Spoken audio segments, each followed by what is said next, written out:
Hay una frase que me repito todas las noches, sobre todo cuando he tenido un día de esos pesados, porque algunos creen que los pastores no tenemos problemas, estrés, angustias. Las tenemos, somos humanos. Y aparte de la carga de las demás personas, pues también llevamos la nuestra y traemos todo eso a los pies de Jesús. Pero esa es la frase con la que me duermo. Mañana será otro día. Bástale a cada día su propio mal. ¿Verdad? Y como digo yo siempre, ya cuando llega ese momento, digo yo, y este muñeco se mete en su estuche para amanecer con nueva misericordia al día siguiente. ¿Qué tal si le damos un vistazo al futuro? Les he leído este salmo varias veces. Quiero que me aguanten, por favor, porque es bueno repasarlo y es solo para poderme introducir a lo que viene. El Salmo 23 es un salmo progresivo. Si cumples con la primera línea, se cumplirá la segunda, se cumplirá la tercera y así sucesivamente hasta terminarlo. Dice la escritura, Jehová es mi pastor, a ver todos, eso es, nada me faltará. El que cree que Dios es su pastor, cree que no le falta nada. Entonces sigue el siguiente verso, en lugares de delicados pastos me hará descansar. No descansa el que no confía que Dios provee. Descansa el que sabe que Dios provee. Eso se aplica al día domingo cuando descansamos y buscamos al Señor.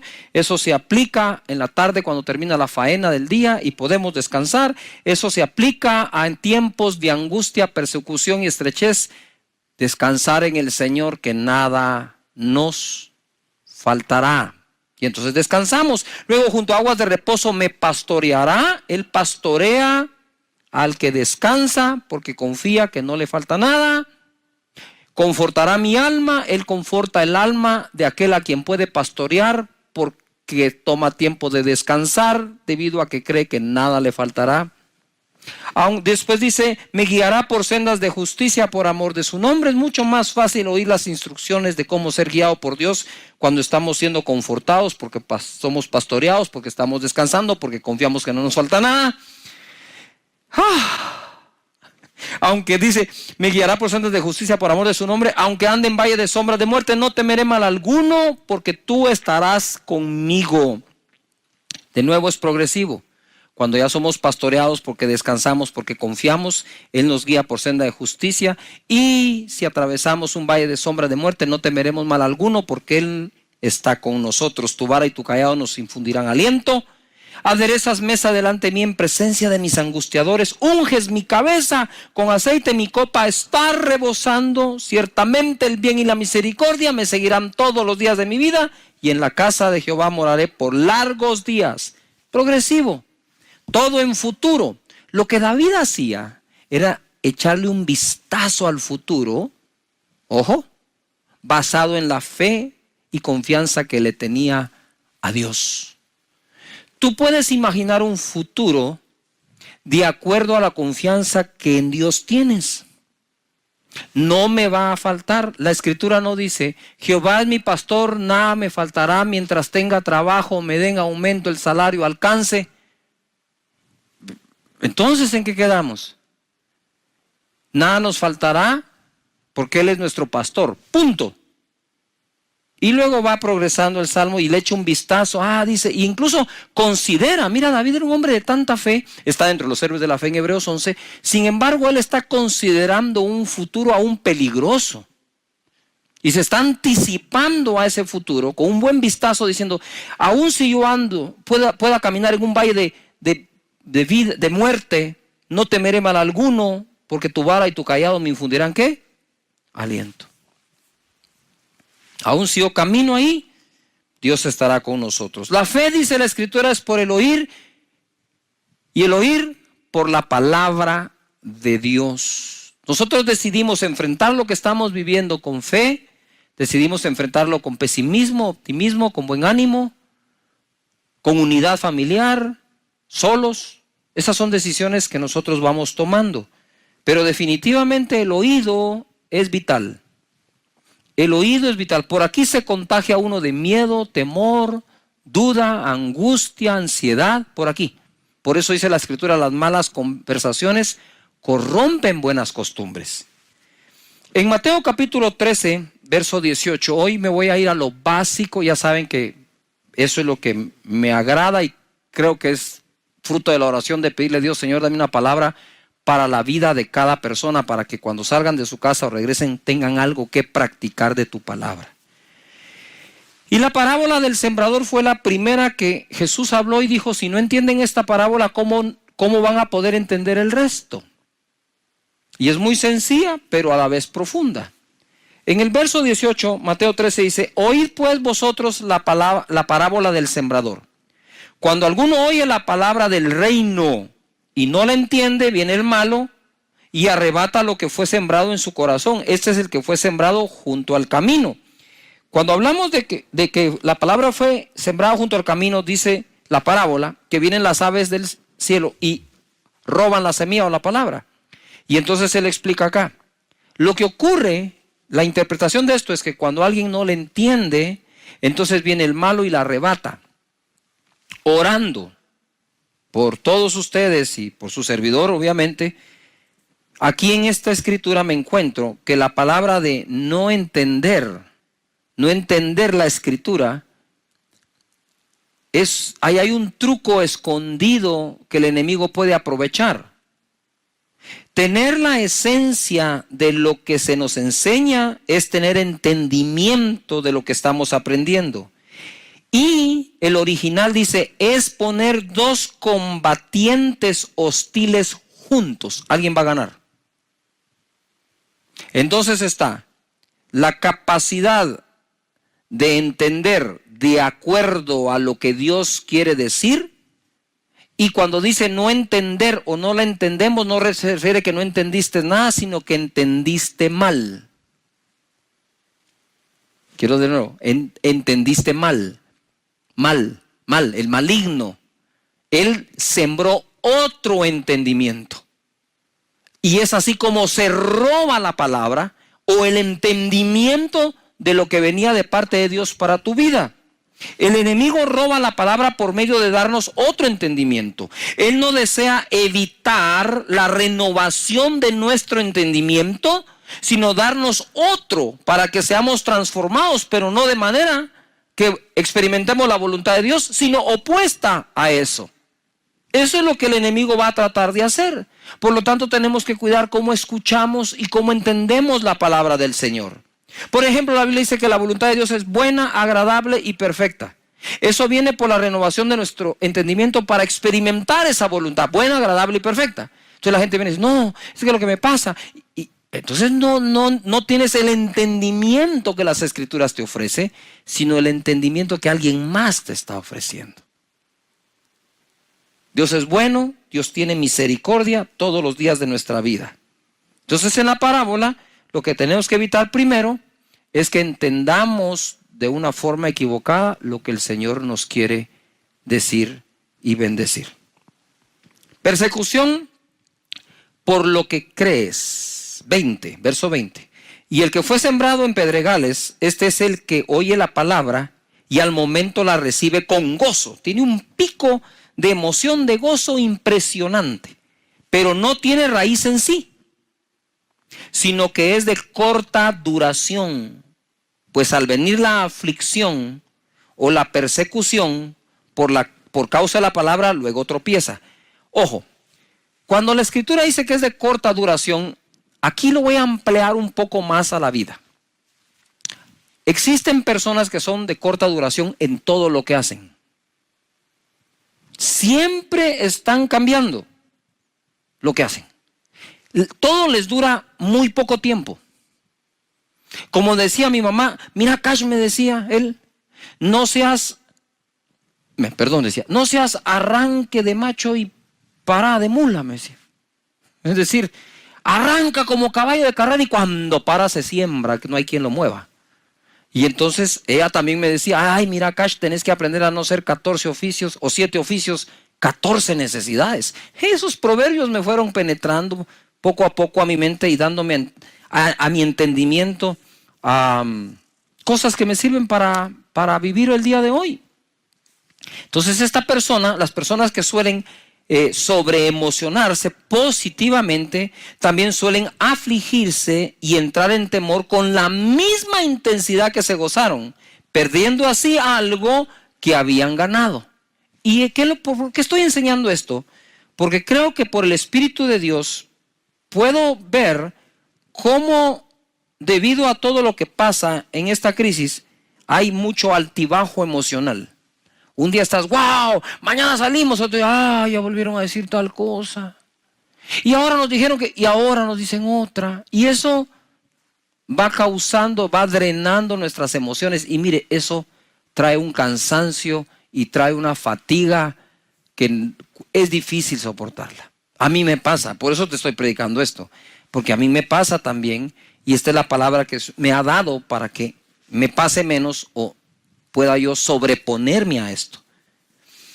Estas son aquellas personas que cuando todo va bien, ellos están bien. Te repito de otra forma. Son aquellos que están bien cuando todo va bien. Están mal cuando las cosas van mal. Todo estará bien mientras les vaya bien. Estos tropiezan, dice la Escritura, es decir, cambian su caminar y aún su destino por miedo. Corta duración. Has leído 3 capítulos de 15 libros, pero ni uno entero. Yuhu, corta duración. Los proyectos nos van a gustar si son en corto, no en largo. Entonces, cuando soy una persona dada a la corta duración, y luego entonces me emociono cuando recibo la palabra de Dios, pero le aplico la misma conducta de mi carácter. Le aplico a la Escritura la misma conducta diciendo, wow, sí, gloria a Dios, aleluya. Y para abajo otra vez. Entonces hay que componer el oído para entender, hay que componer el carácter también en nuestra vida para tener una mejor tierra para la palabra que Dios nos está dando. Esta palabra de Dios, según Hebreos 4:12, dice que es así. Porque la palabra de Dios es viva y eficaz y más penetrante o cortante que toda espada de 2 filos, ojo, y penetra hasta partir el alma, donde están todas las emociones, y el espíritu, que es el que se conecta con Dios, las coyunturas y los tuétanos, y discierne los pensamientos y las intenciones del corazón. La palabra que Dios te quiere dar constantemente está viva, tiene vida, está viva y es eficaz, es eficiente, es algo que me va a hacer lograr algo bien hecho. Esta palabra, según Mateo 13:22, dice, el que fue sembrado, esta es la tercera tipo de tierra, entre espinos, este es el que oye la palabra, todo la oye, pero el afán de este siglo, el afán de este siglo y el engaño de las riquezas ahogan la palabra y se hace infructuosa. Mas el que fue sembrado en buena tierra, ese es el que oye y entiende la palabra y da fruto. Ojo, la oye, la entiende y da fruto y produce al 100, 60 o 30 por 1. Es un error creer que la buena tierra es únicamente aquella que da 100% del fruto. ¿Qué estamos diciendo en la parábola del sembrador? Es cuando Dios te da una palabra, cuando oyes una prédica, si dieras el fruto de esa palabra, dieras solo el 30%, ya eres buena tierra, así que no hay ninguna condenación.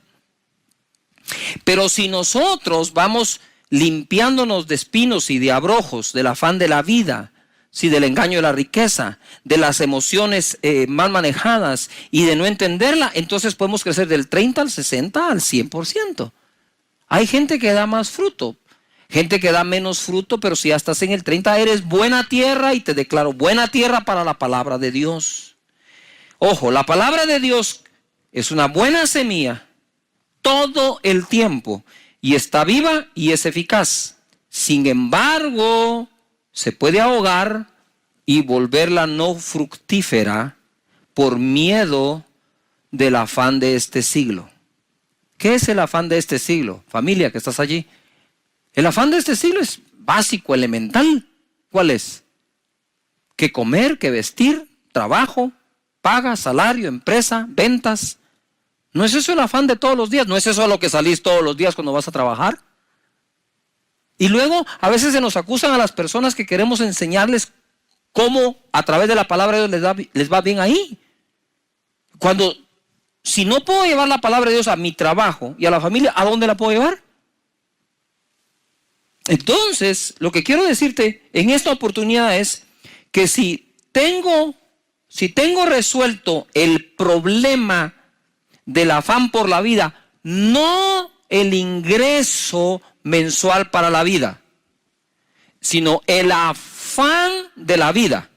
Porque la palabra no dice que la palabra sembrada en ti se ahoga por un bajo salario, o por mucho salario, o por mucho ingreso, poco ingreso. Dice aquí, se ahoga, la palabra que está viva se ahoga, es decir, se hunde hasta que queda sin respiración y muere. Eso se ahoga si yo tengo afán por la vida. Entonces, de lo primero que tengo que aprender en las Escrituras para poder dar fruto de toda palabra que me siembran es que no me debo afanar por la vida. Eso no quiere decir que eres un irresponsable, sino que en donde trabajas, trabajas confiando que si eso no alcanza, de eso no depende Dios para que Él te bendiga, sino de tu fe, de cómo le crees al Señor. Me mandó un chat un amigo que normalmente me está dando palabras de ánimo, me envía palabras de ánimo, pero esta vez me dice: pastor, gracias por su palabra cuando empezó y cuando enseñó que nada me faltará. Cuando nos dijeron que teníamos cuarentena y encima de eso un toque de queda de 12 horas, me agarró sin ahorro, sin efectivo y la refrigeradora vacía. Me sentí morir. Sin embargo, le creí a Dios y no me ha faltado nada. De nada. Tocan a su puerta, gente que no lo conoce, gente que no sabe por qué está pasando. Dice: mire, sentimos los vecinos traerle esto, aquí está. ¡Wow! ¿Cómo lo saben? Dios hablando a las personas. Entonces, si nosotros logramos quitar el afán de la vida, quitamos lo que ahoga la buena semilla de Dios. Y aquellos que en Él confían, siempre son las personas que más crecen en el Señor, porque no hay nada que ahogue la palabra. En Romanos capítulo 8, verso 31, hay un verso, este verso a mí me parte el corazón, porque es el amor de Dios expresado de una manera inmensa. Si Dios nos da lo más grande, ¿no nos dará lo demás? Es una pregunta, ¿no nos dará lo demás? ¿Quién pues, dice, en el verso 31, ¿qué pues diremos a esto? Si Dios es por nosotros, ¿quién contra nosotros? Uy, ese verso lo repetimos a cada rato, sobre todo cuando estamos en angustia. Si Dios por nosotros, ¿quién contra nosotros? El que no escatimó ni a su propio Hijo, sino que lo entregó por todos nosotros, ¿cómo no nos dará también con Él todas las cosas? Tenía yo en mi casa, cuando estábamos recién casados con Sonia, he contado esto. Estaba mi casa, estaban mis vecinos de frente, amigos, y los de lado, y había un perro callejero, perdón, pero así se llamaba, no quiero hacer alusión a nadie, Bobby. Y Bobby era un perro de fe, digo yo, porque cuando hacía frío, el perro escogía bajo qué motor de carro dormir, y siempre escogía el que recién acababa de llegar porque está calientito. Entonces Bobby dormía en la casa de nosotros, en la de frente, en el lado. Pero Bobby, a diferencia de otras mascotas que comen una vez al día, Bobby comía 3 veces al día porque lo alimentábamos nosotros, los vecinos de enfrente y los de lado. Lo más divertido es que cuando llegaba el tiempo de la vacunación, si no nos comunicábamos entre los 3, lo vacunábamos nosotros, los de enfrente y los de lado. ¿No tenía casa o tenía 3? No trabajaba. Y un día yo voy saliendo a la calle cargado, afanado, para ir a conseguir el sustento del día, del mes. Y Bobby está parado frente a mi casa. Yo me hacía para acá, el perro se hacía para allá, como que el perro no me quería dejar salir. Y decía: pero Bobby, hacete a un lado. Y hasta que oí la voz de Dios, me dijo: si le doy de comer a Bobby, ¿no te voy a dar de comer a ti? Yo empecé a llorar. Dije: Señor, perdóname por esta falta de confianza. Si cuido a Bobby y aún para que lo vacunen, ¿no te tendré sano y saludable a ti? Y eso es lo que Dios te dice hoy. Nosotros podemos. Y quiero leerte esto en Hebreos capítulo 11 en adelante. Y le titulé yo aquí: si ellos pudieron, podremos nosotros. Dice el verso 1. Es pues la fe la certeza de lo que se espera, la convicción de lo que no se ve. Porque por ella alcanzaron buen testimonio los antiguos. Por la fe entendemos haber sido constituido el universo por la palabra de Dios, de modo que lo que se ve fue hecho de lo que no se veía. Y ahora les voy a dar un listado. Y ustedes lo revisan en casa, lo estudian con toda su familia, esto va a estar muy bonito. Verso 4, por la fe Abel ofreció a Dios más excelente sacrificio que Caín. Paréntesis, ustedes saben que la primera obra de fe que registra la Biblia entera fue la ofrenda de Abel. Y por eso él alcanzó mejor testimonio que su propio Caín, que lo llegó a matar de envidia. 5, por la fe Enoc fue traspuesto para no ver muerte. 7, por la fe Noé, cuando fue advertido por Dios acerca de cosas que aún no se veían, etc. Entonces, por la fe Abel, por la fe Enoc, por la fe Noé. Verso 8, por la fe Abraham, siendo llamado, obedeció para salir del lugar que había de recibir como herencia y salió sin saber a dónde iba. Por la fe habitó como extranjero en la tierra prometida, como en tierra ajena, morando en tiendas con Isaac y Jacob, coherederos de la misma promesa. Por la fe, verso 11, Sara concibió siendo estéril. Verso 20, por la fe bendijo Isaac a Jacob y a Esaú respecto a cosas venideras. Verso 21, por la fe Jacob. Verso 22, por la fe José. Verso 23, por la fe Moisés. Verso 30, por la fe cayeron los muros de Jericó después de rodearlos 7 días. Por la fe Rahab. Verso 32, ¿y qué más digo? Porque el tiempo me faltaría contando de, por la fe Gedeón, por la fe Barak, por la fe Sansón, por la fe Jefté, por la fe David, así por la fe Samuel y por la fe todos los profetas. ¿Quiere que le presente otra fórmula? No funciona otra fórmula. La fórmula que funciona es por la fe. Y por la fe Esteban, y por la fe Raúl, y por la fe Andrea, y por la fe María, y por la fe tú. Por la fe tú. Dice la escritura en el verso 33, mire lo que lograron por la fe. Todos. O sea, más, como dicen en mi tierra, más claro no canta un gallo, pues. Ya está claro cómo es. Verso 33. Que por fe, ¿por qué? Por fe, así es, por fe. Certeza de lo que se espera, convicción de lo que no se ve. Y estamos en medio de una situación mundial en donde tenemos que caminar por fe, no haciendo caso a lo que vemos, sino a aquello que Dios ha prometido. Por la fe conquistaron reinos, hicieron justicia, alcanzaron promesas, taparon boca de leones, apagaron fuegos impetuosos, evitaron filo de espada, sacaron fuerza de debilidad, se hicieron fuertes en batallas, pusieron en fuga a ejércitos extranjeros. Las mujeres recibieron sus muertos mediante resurrección, mas otros fueron atormentados, no aceptando el rescate, a fin de obtener mejor resurrección. 36. Otros experimentaron vituperios y azotes, y a más de esto, prisiones y cárceles. Fueron apedreados, aserrados, puestos a prueba, muertos a filo de espada. Anduvieron de acá para allá, cubiertos de pieles de ovejas y de cabras, pobres, angustiados, maltratados. 38. De los cuales el mundo no era digno. Y cuando tú ves la cantidad de personas que están acá, ninguno de ellos fue perfecto. No fue precisamente, como decimos, el santo de nuestra devoción, pero fueron agradables delante de Dios y alcanzaron buen testimonio porque a Dios le creyeron. Verso 39.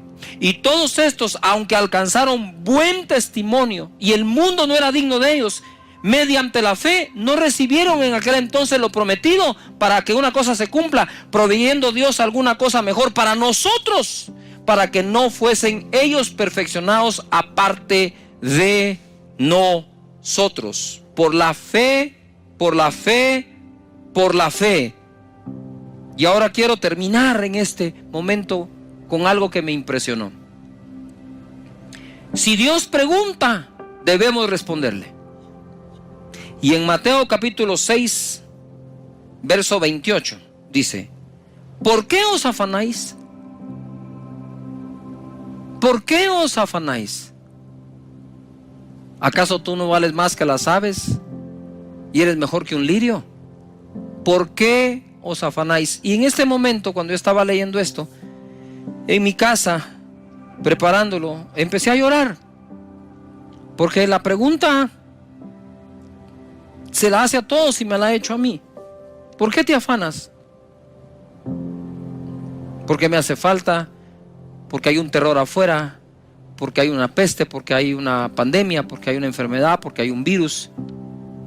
Y cuando yo leo esto, la primera sensación que tuve fue no contestarle a Dios, o no tengo respuesta.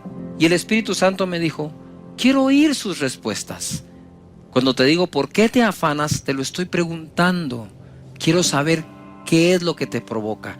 Yo pienso que es un buen momento para decirle a Dios: Señor, soy sincero contigo, estoy afanado, tengo miedo, tengo temor, tengo incertidumbre, estoy lleno de ansiedad. Dios no quiere esas personas que presumen no tenerlo. Él quiere gente sincera que le diga: sí, estoy muy afectado, Señor, por lo que está pasando. Estoy hasta confundido. Está bien, háblalo, decilo. Es tu Padre. Él no regaña, Él enseña. Él no te va a regañar: ah, no deberías de estar afanado, no miras que cómo soy de bueno. No, pero lo puse así en letra grande. ¿Por qué os afanáis? Más adelante dice: no se afanen diciendo. No se afanen por el día de mañana.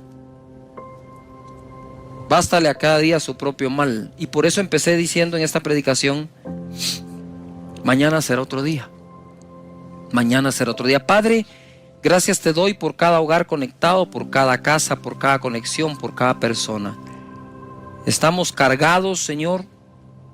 Te lo reconocemos, lo aceptamos. Pero también tú dijiste que les esté cargado y trabajado, que venga a ti, que tú lo harás descansar. Señor, la unción que estoy sintiendo aquí, fuertísima sobre mis hombros y espalda, que pudra todo yugo en este momento. Si tú estás en casa, extiende tu mano al dispositivo, a la televisión, donde quiera que estés, extiende tu mano. Hay una unción fluyendo en este momento hacia ti que va a podrir todo yugo, toda preocupación, todo afán, toda angustia, toda incertidumbre. En el nombre poderoso de Jesús ordeno que todo eso se largue ahora mismo de la vida de las personas que están conectadas acá. En el nombre de Jesús. Y que cada uno lleve este mensaje a otra persona que lo nota preocupado. En Cristo Jesús sean libres de esto. Y tú que quieres recibir a Jesús en tu corazón, repite conmigo en voz alta en tu casa, ahí con todos: Señor Jesús, yo te doy gracias por haber muerto por mí, por perdonar mis pecados, por lavarme con tu sangre. Te entrego mi vida, te abro mi corazón. Perdona mis pecados, dame la vida eterna. Yo creo que desde hoy soy una nueva persona y mi nombre fue escrito. Dios quiere hablarnos hoy en su palabra y quitarnos ese miedo que se está apoderando de la mente, los pensamientos, las confesiones, las conversaciones y aún las decisiones. Hay momentos en que podría ser que nos quedemos sin nada. Algunos ya pasamos por allí. Yo me recuerdo que antes de conocer a Sonia, pues como mi esposa, viví el momento en que me quedé sin pagar los estudios. Bendito Dios, después me pude graduar de la universidad. Una semana en que no sabía dónde vivir, qué comer. Y me recuerdo muy bien que ese domingo en que salí de casa de una de mis tías donde yo vivía, salí con una maleta, era lo único que tenía. Tuve que incluso anteriormente a eso regalar el perro que tenía y me fui a la iglesia. Entré y le dije: Señor, yo voy a adorar tu nombre y voy a buscarte a ti y que tú te encargas de mí. No dije nada, me senté y a la par de un amigo, y ese amigo curiosamente me dice: mira, Cash, me dijo, no sé por qué te estoy diciendo esto, pero donde yo vivo hay un espacio como para que tú puedas vivir también. Yo le dije: ¿y este cómo sabe? Pues no sabían, pero me lo dijo. Y me dijo: es la casa de mi tía, no tenemos una cama, pero podrías dormir en el sofá o en la sala. Le dije, donde sea, le dije. Ah, bueno, me dijo, entonces te invito a almorzar a la casa de mi abuelita. Fuimos a la casa de su abuelita, comimos y al final la abuelita me dijo, mira, Cachito, ¿puedes acompañarme? Me sacó al patio de atrás, donde algunas de las casas en Guatemala tienen un cuarto extra para la servidumbre o el que trabaja allí, o simplemente lo usan de bodega. Pero en esa casa precisamente era una bodega. Llegué al dormitorio y tenía un catre. Creo que todos en Latinoamérica entendemos que es eso. Un catre es una cama doblable, plegable, que tiene metal y luego tiene un colchón. Y me dijo, no sé por qué Dios me pone que le obsequie esto, me dijo. Yo le dije, tal vez usted no sabe por qué, pero sí es Dios el que le está hablando. Obviamente me puse a llorar, agarré el catre, estaba lleno de moho, lo limpié y dije, bueno, ya tengo techo, ya tengo catre. Y ahí, en ese pequeño catre, yo agarraba una guitarra que me habían regalado. Quiero que sepan que no sé cantar, no sé tocar. Y tenía 5 cuerdas, ni siquiera tenía 6. Y yo me ponía a rascar la guitarra. No puedo decir que la estaba tocando como tal. Y empezaba a cantar un canto que en ese entonces usábamos mucho, que es Torre fuerte es el nombre del Señor, a Él correrá el justo. Yo le decía, Señor, mientras tu presencia esté conmigo, pues aquí estoy bien. De hecho, cuando llegó el día de casarnos con Sonia, le dije, Señor, 2 cosas te pido. Una de ellas, hazla. O me das un lugar más amplio donde vivir y dormir, o que quepa Sonia aquí. Pero fue un tiempo en el que prácticamente me quedé en la nada. De hecho, invité a un amigo mío a tomar un café en un restaurante de McDonald's, y ahí había refill. Por eso me gustaba mucho, porque con el precio de uno me tomaba 2. Y yo me recuerdo que le dije, mira, tengo para darte un café a vos, un café a mí, y brindemos por la fe. ¿Cómo así, Cash? Me dijo, mira, debe ser emocionante vivir por fe. No tengo nada en este momento, pero sé que Dios va a proveer todo. Y en esa otra semana gente me llamaba y me decía, mira, Cachito, ¿qué vas a hacer hoy? Pues aquí estoy trabajando un poco, haciendo esto, lo otro. Me decía, venite, te quiero platicar. ¿Y a dónde llego? Venite a tal hotel, en tal restaurante. Wow, decía yo. Miren, esa semana, cuando no tenía con qué comprar la comida, fue una de las semanas que mejor he comido. Es irónico, porque Dios es nuestro proveedor, y si lo buscamos a Él primeramente y su reino, las demás cosas son dadas por añadidura. Y hoy quiero hablarles sin miedo a la nada. Cuando lancé el libro No es por vista y empecé la gira, escuché la voz de Dios que me habló y me dijo, dile a mi pueblo, y hoy por hoy entiendo por qué, pero me pasé diciendo esto donde quiera que iba, dile a mi pueblo que no le tengan miedo a la nada. Yo ya estuve allí y no pasa nada. Pasará lo que tú digas.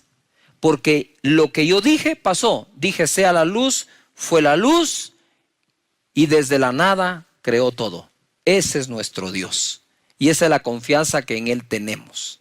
Mucho sin Dios es nada, nada con Dios lo es todo. Porque Él es quien cuida de nosotros. Mira lo que dice la palabra en 2 de Pedro 3:10.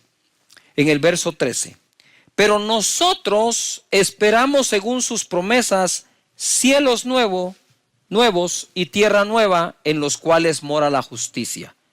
Ustedes saben muy bien que Jesús dijo en Mateo capítulo 24, o quedó registrado allí, verso 35, el cielo y la tierra pasarán, pero mis palabras no pasarán. Lo que quiere decir es que sus palabras tienen más poder de existencia que los cielos y la tierra. Los cielos y la tierra pasarán, mas mis palabras no pasarán, dice el Señor. Y en medio de lo que hoy se vive, algunos han entrado en temor, en miedo, en zozobra, angustia, están con ansiedad por el futuro, porque a estas alturas más de algo se ha perdido. Todos hemos perdido algo en este momento. Algunos la capacidad de sostener a sus trabajadores, otros la capacidad de sostener su trabajo, otros no están facturando en sus empresas, otros, bueno, de todo puede haber ahora. Pero la palabra que Dios me inspiró a darles el día de hoy es que no le tengamos miedo a la nada. Y alguien me regaló esta chaqueta, me la mandó a hacer, y era una persona que en ese momento estaba quedándose sin nada, y al oír que decía su servidor que no le tuviéramos miedo a la nada, porque desde ahí se puede tener un gran principio y crear todo de nuevo, él tomó esperanza y, según el testimonio que me da, hoy está de pie y está bien, gracias al Señor. Y te quiero dar una palabra profética: tú quedarás de pie, te pondrás de pie y todo va a ser mejor. Va a tomar tiempo en algunos casos más tiempo, pero todo será mejor. Una vez se me ocurrió decir a mí algo y me comieron, y no sé si usted me va a comer hoy también, pero bueno, dije cuando Dios pierde, y alguien me dijo, ¿cómo se le ocurre, hereje, que Dios pierda? No, Dios no pierde en el sentido que Él pierde como tal. No podemos negar que Adán y Eva se le perdieron. Y por eso mandó al postrer Adán. No podemos negar que una generación entera del pueblo de Israel se perdió en el desierto, pero Él levantó una nueva generación de 20 años en adelante. Eso no lo podemos negar. Entonces es una forma metafórica de decir las cosas, es un ejemplo, es una forma de buscar palabras para abrir un poco el entendimiento, que en ocasiones cuando a Dios se le ha perdido algo o alguien, Él sale a buscarlo y a encontrarlo. Eso es todo lo que quería decir, y no le veo nada de malo en eso. La generación de Noé se perdió, vino el diluvio y la humanidad resurgió de nuevo.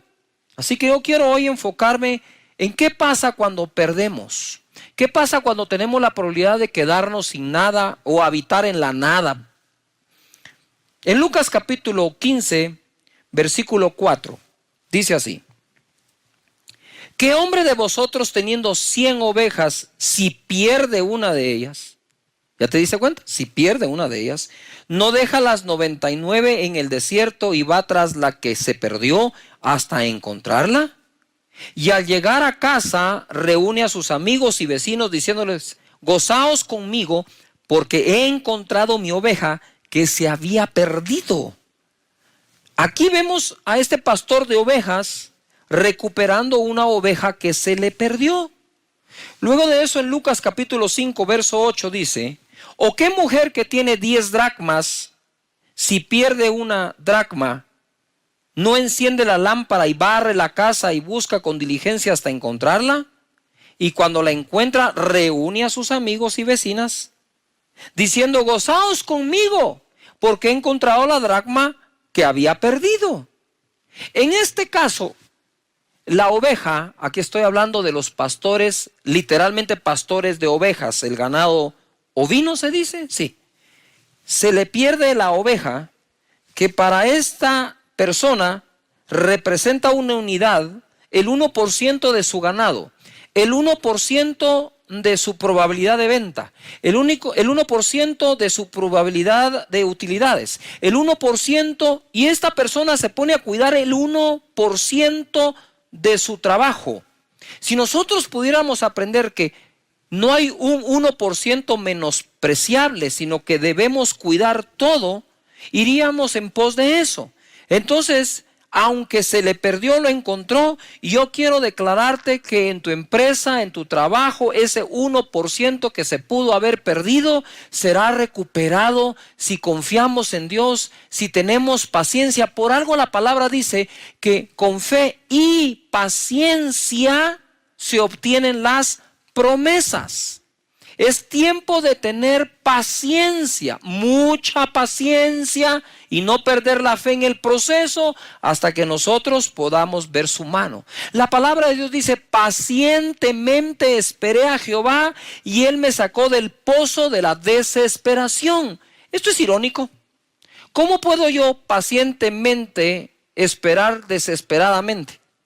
Porque dice, pacientemente esperé a Jehová y Él me sacó del pozo de la desesperación.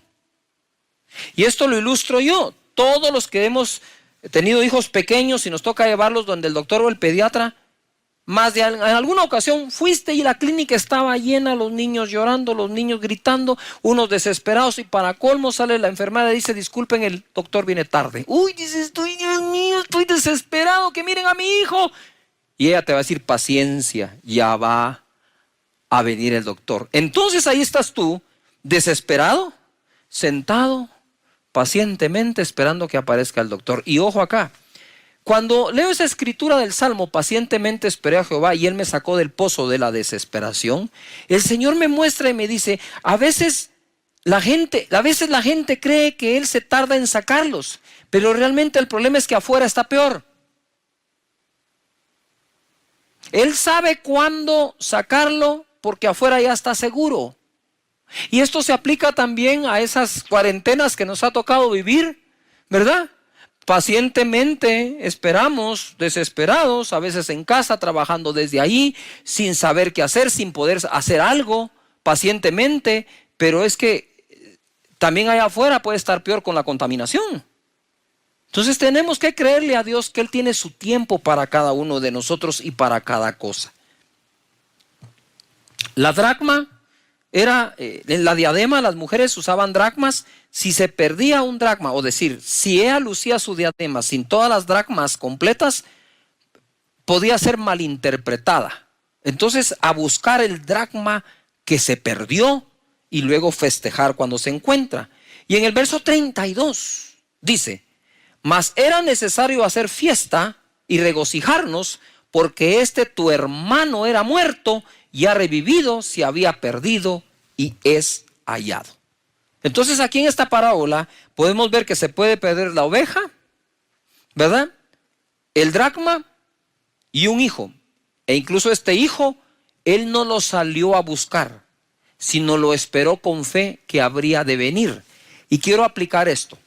Él llega y le dice a la gente, preparen el anillo nuevo, el vestido nuevo, maten el becerro, hagamos una fiesta, porque este hijo que se había perdido ha sido hallado o encontrado.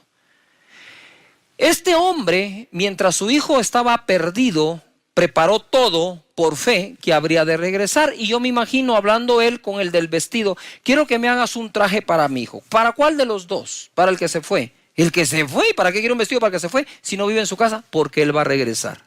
Ojo a lo que voy. Ojo a lo que voy. Un anillo.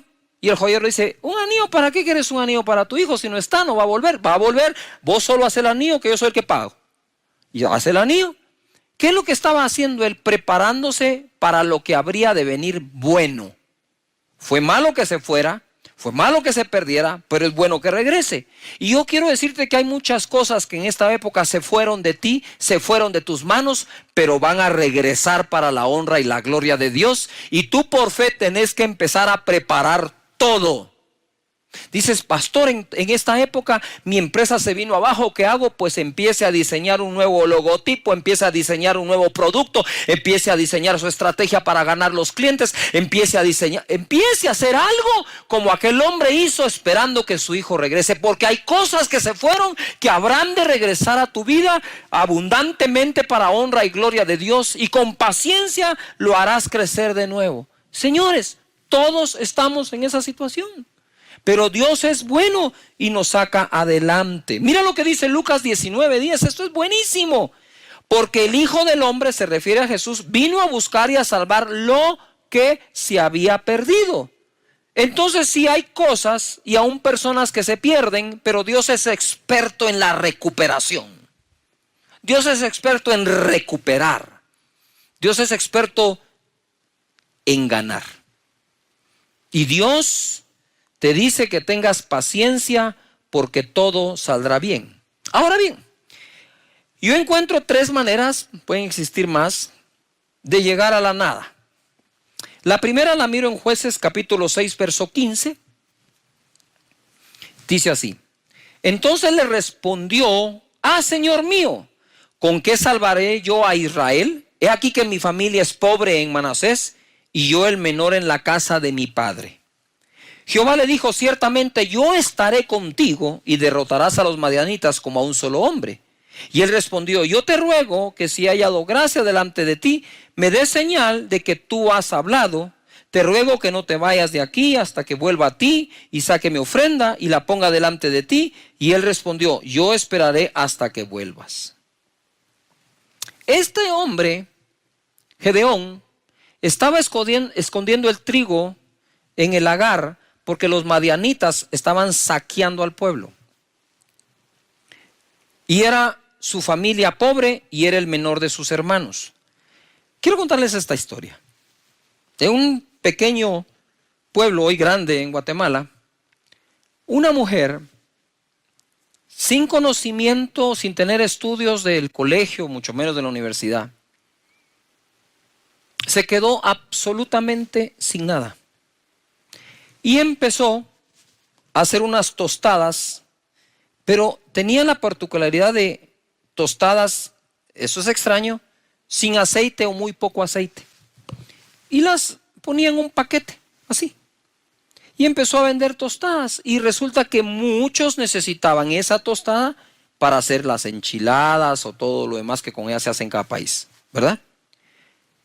Desde la nada y sin miedo a la nada, pero por amor a sus hijos, esta mujer empezó a vender tostadas. Sacó a su hijo de la universidad de médico y construyó una casa de 3 pisos a pura tostada. Entonces, cuando tenemos ese dicho, me está llevando la tostada, ahora le podemos dar vuelta y ponerlo en positivo. Cuando digas me está llevando la tostada, mejor digamos estoy haciendo tostadas, para poder tener nosotros eso. Desde la nada, en la nada se le pueden ocurrir a uno tantas ideas nuevas que quizás antes todo lo que teníamos alrededor no nos dejaban verlas. Así que hay que creerle a Dios por esas ideas que pueden venir, creerle por la familia, ¿verdad? Yo trato de sentir lo que vives allá y te quiero confesar algo personal. Sin que esta crisis llegara a los países, cuando voy por la calle y paso al mediodía y hay un restaurante vacío, yo me pongo a orar por el restaurante. Ten la seguridad que si pasé ahí enfrente, oré por eso. Y yo le digo, Señor, yo te pido que mandes la clientela, que les des todas las ideas nuevas y buenas, porque no me imagino lo que es estar pasando por eso y no tener con qué pagarle a los trabajadores, a los meseros, hacer las cuentas por pagar. Eso es terrible, ¿verdad? Y cuando paso por los negocios o doy una vuelta por el centro comercial y veo constantemente poca gente en alguno de los negocios, yo paso por ahí, no digo nada, solo por dentro me pongo a orar, le pido a Dios, porque literalmente siento como un vacío acá de lo que ellos pueden estar sintiendo por lo que les está ocurriendo. De tal manera que podríamos estar en la nada, ¿sí? Debido a que no tenemos nada, es decir, nacimos casi en ese estado. Tal vez estoy exagerando que nacimos sin nada, pero donde nacimos había tanta escasez que casi era nada. Y desde ahí se han levantado grandes personas, grandes hombres y mujeres, grandes negocios que han empezado en el garage de una casa, encima de una mesa, ni siquiera de comedor, sino un tablero, una tabla. Pero no le tuvieron miedo a la nada, sino se pusieron en acción. La segunda cosa por la cual podríamos estar en la nada está en Lucas capítulo 9 verso 1, que dice: habiendo reunido a sus 12 discípulos, les dio poder y autoridad sobre todos los demonios para sanar enfermedades, y los envió a predicar el reino de Dios y a sanar a los enfermos, y les dijo: no toméis nada para el camino, sin bordón, ni alforja, ni pan, ni dinero, ni llevéis 2 túnicas. Este fue mi caso. Cuando Dios me llama, yo era un corredor de seguros, tenía 2 empresas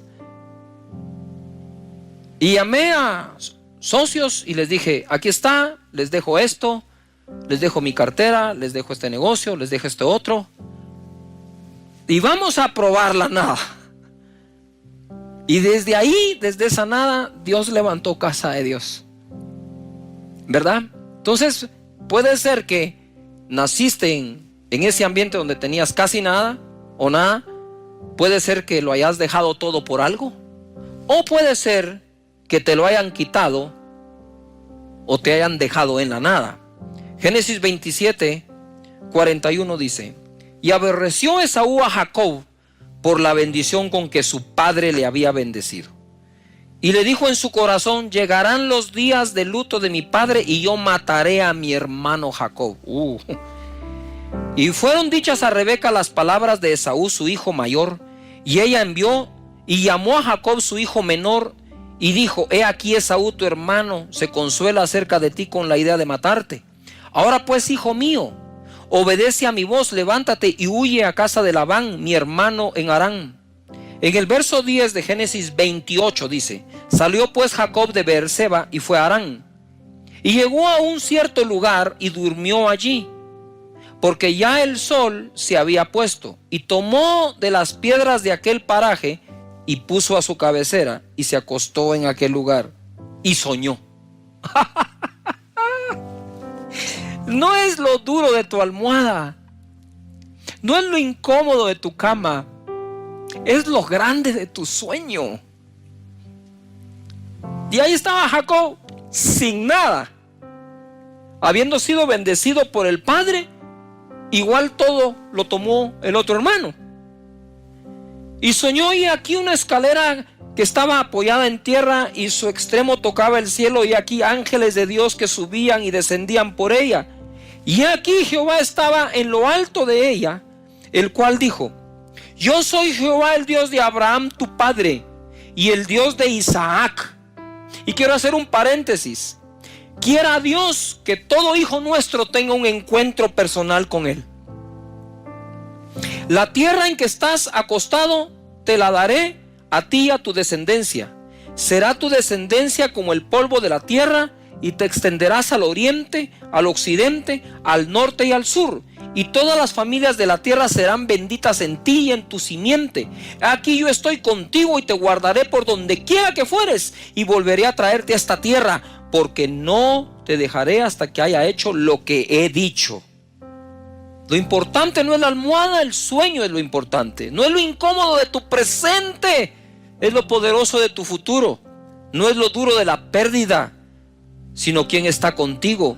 No es lo que perdiste, sino lo grande que son sus promesas. Jacob se quedó sin nada. Sin nada. Y así emprendió un nuevo viaje. Y creo y siento en mi corazón que es el tiempo que muchos emprendan un nuevo viaje. Y como decimos en Guatemala, quizás algunos con una mano adelante y una mano atrás, pero no sin Dios. Ojalá pudieran entender que Dios provee. Ojalá pudieran reconocer que Dios provee lo económico, que no nos hace falta nada, que no hay hijo de justo desamparado o su simiente que mendiga el pan. No, no lo hay. Ojalá pudiéramos comprender esta bondad, este amor, esta eterna misericordia que Dios tiene de todos nosotros. Ya la humanidad ha pasado por momentos terribles, por depresiones exageradas, por recesiones impresionantes.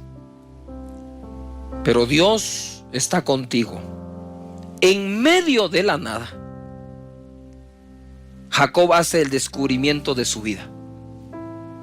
El descubrimiento que le va a valer por el resto de su existencia.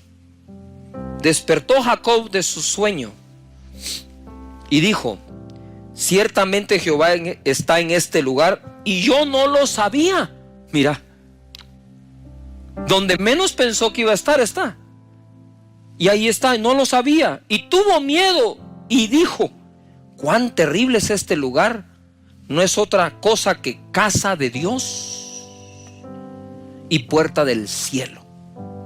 Y se levantó Jacob de mañana y tomó la piedra que había puesto de cabecera y la alzó por señal y derramó aceite encima de ella. Su única posesión, una piedra que se encontró. Y le puso aceite y la convirtió en un altar. Y llamó el nombre de aquel lugar Betel, aunque Luz era el nombre de la ciudad primero. E hizo Jacob voto diciendo: si fuera Dios conmigo y me guardare en este viaje en que voy, y diere pan para comer y vestido para vestir, y se volviere en paz a casa de mi padre, y si volviere en paz a casa de mi padre, es decir, Jacob, Jehová será mi Dios. Y esta piedra que he puesto por señal será casa de Dios, y todo lo que me dieres el diezmo apartaré para ti. La nada es un lugar para descubrir algo nuevo. La nada es una estación de donde puedes comenzar tu viaje más emocionante. Puedes llegar a la nada porque tienes nada, porque te quedaste sin nada o porque lo dejaste todo. Y estas tres maneras de llegar ahí despiertan emociones diferentes y distintas en nosotros. Lo que quiero decirte hoy es: no le tengas miedo a la situación. Tenle confianza al Dios que no ha huido ante tu situación, porque Él no te dejará y no te desamparará. Padre, en el nombre de Jesús, bendice a cada persona que nos escucha, y que entre las palabras que hablé, les hables tú a su espíritu, su mente y su corazón. Que el miedo salga, Señor, y que venga la seguridad, la confianza total, que en medio de todo lo que estamos viviendo, tú no nos dejas. Padre, levanta de nuevo negocios, empresas, empleos, que tengan los ingresos